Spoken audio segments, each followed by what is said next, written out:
शब्द स्तब्ध झाले, मन भरून आलं. जनतेसाठी जगलेलं नेतृत्व शांत झालं. ही हृदयद्रावक घटना केवळ एका नेत्याच्या जाण्यापुरती मर्यादित वाटत नाही, तर एका घरच्या व्यक्तीला निरोप दिल्यासारखी मनाला चटका लावून जाते. पारिजातकडून वटवृक्षासारख्या विशाल व्यक्तिमत्वाला भावपूर्ण श्रद्धांजली.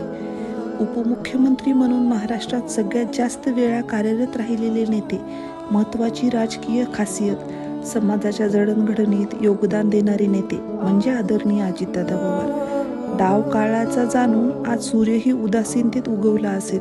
कसा दिसेल आता खेळ बुद्धिबळाचा, ज्यात आमचा मुख्य वजीरच नसेल.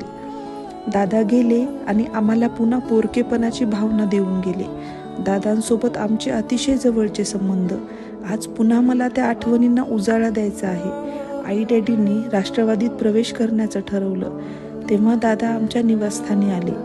मी त्यांना पहिल्यांदा तेव्हाच पाहिलं आणि मला राजकारणातलं माझं सर्वात आवडीचं माझे नेते भेटले.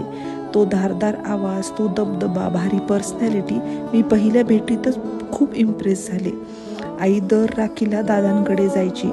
काय खायला आणलं चित्राताई असं हक्काने विचारायचे दादा. माझ्या लग्नाला आवर्जून वेळातला वेळ काढून उपस्थित राहिले. डॅडी गेल्यामुळे त्यांनी आईचं सांत्वन केलं, आम्हाला आशीर्वाद दिला.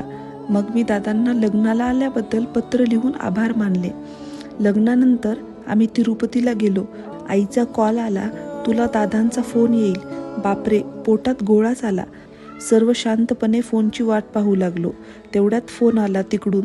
हॅलो, मी अजितदादा पवार बोलतोय. माझे हातपाय थंडगार पडले. बेटा, तुझे पत्र मिळाले, तुझ्या भावना पोचल्या.